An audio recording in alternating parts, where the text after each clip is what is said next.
Maintenant que tu as identifié et décidé de t'associer avec tes cofondateurs, comment passer aux choses concrètes, le prototype. On va voir ensemble pourquoi parler à ces utilisateurs. Pour ce faire, on va suivre le plan suivant. Donc, pourquoi est-ce que les meilleurs fondateurs parlent avec leurs clients en permanence? Comment trouver et parler avec tes utilisateurs? Quoi leur demander et quoi ne pas leur demander?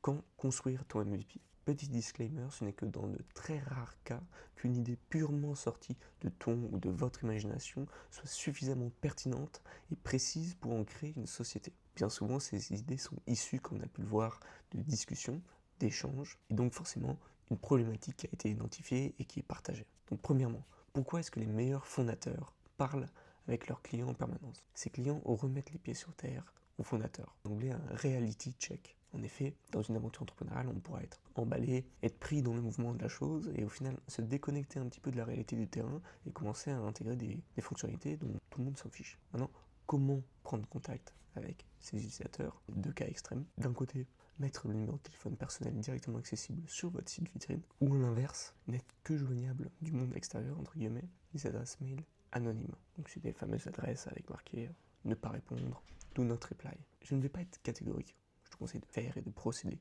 comme tu le sens, mais il s'agit de rester joignable. L'alternative, ce serait de créer des adresses mail, voire même faire des redirections de lignes téléphoniques, avec donc un numéro de téléphone qui s'affiche sur la page. Ce numéro sera redirigé vers votre numéro personnel. Comme ça évite quand même de partager directement votre numéro personnel. Maintenant, les échanges avec des mails, le fait de créer des adresses mail spécifiques à votre société fonctionne très bien. Et plus qu'être joignable, il faut être proactif quand on reçoit un retour utilisateur, parce que c'est ce qui fait toute la différence, c'est ce qui fidélise aussi ces potentiels utilisateurs récurrents, parce que on fait savoir qu'on est réactif, qu'on a entendu leurs problématiques et qu'on est actuellement en train de la résoudre, ce qui change totalement le paradigme vis-à-vis de sociétés établies, ce qui fait force de start-up, c'est-à-dire ce sont des sociétés jeunes, en général de petites équipes, mais une vélocité très importante et une réactivité très importante vis-à-vis du marché, parce qu'en fait leur survie en dépend. Deuxièmement, comment trouver et parler avec tes utilisateurs? Donc on a les réseaux, les connexions,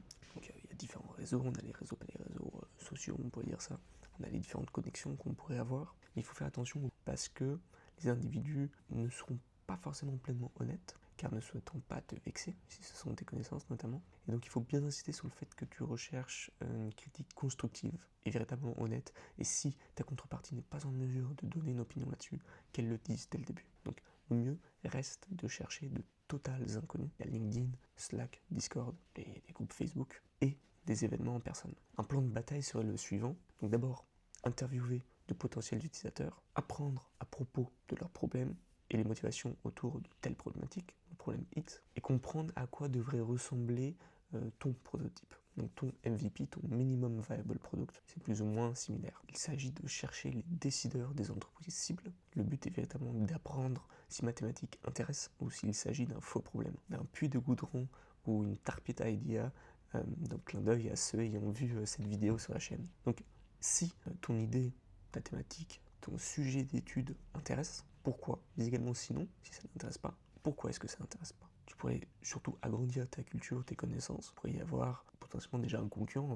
Enfin, qui dans l'entreprise cible est le plus intéressé par mon projet ou le projet que tu portes? Donc peut-être pour vous aider et vous apporter un peu plus de valeur, je vais vous afficher à l'écran deux différentes typologies de messages orientés vers des individus que vous connaissez, que vous avez pu côtoyer par exemple dans une entreprise précédente. Donc maintenant à adapter en fonction de votre situation, si en fait c'était juste un camarade d'études ou que sais-je. Et un deuxième message plutôt axé vers de totales inconnus. Troisièmement, quoi demander et quoi ne pas demander à vos potentiels utilisateurs. Donc tout d'abord, question de logistique, comment les interviewer, visio, téléphone, en personne. Je pense que la visio a cet avantage vis-à-vis du téléphone qu'on a en théorie, si tout le monde allume sa caméra. La tête et les réactions, les émotions, le non-verbal de la contrepartie, ce qui est quand même toujours plus sympathique qu'un appel téléphonique. Maintenant voilà, ces deux solutions je pense sont plutôt à privilégier plutôt que des discussions en personne, parce que des discussions en personne prennent trop de temps, comme pour vous, comme pour votre contrepartie. Donc, il est très important d'établir confiance et de ne jamais parler, introduire son projet pour éviter tout biais. Vous aurez beau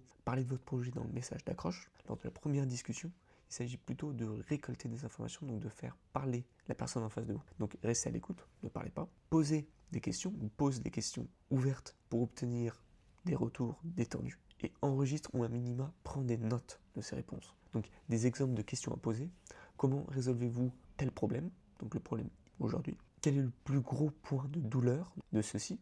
Donc de ce problème X. Pourquoi est-ce que X est dur? À quelle fréquence devez-vous faire X? Pourquoi est-ce important de faire ceci? Donc tu vois X. Et que faites-vous pour résoudre ceci par vous-même? L'idéal serait de voir comment ils font actuellement, d'où l'intérêt de la visio et d'un partage d'écran. Pour faire parler plus et en apprendre davantage, n'hésite pas à demander « Qu'entends-tu par là? Peux-tu m'en dire plus? Pourquoi est-ce important pour toi ?» Il est très utile de demander « Utiliseriez-vous notre produit? Quelles fonctionnalités devrions-nous ajouter ?» Et éviter les réponses oui, non. L'objectif est plutôt d'avoir des exemples précis. Et enfin, à quoi ressemblerait votre produit idéal?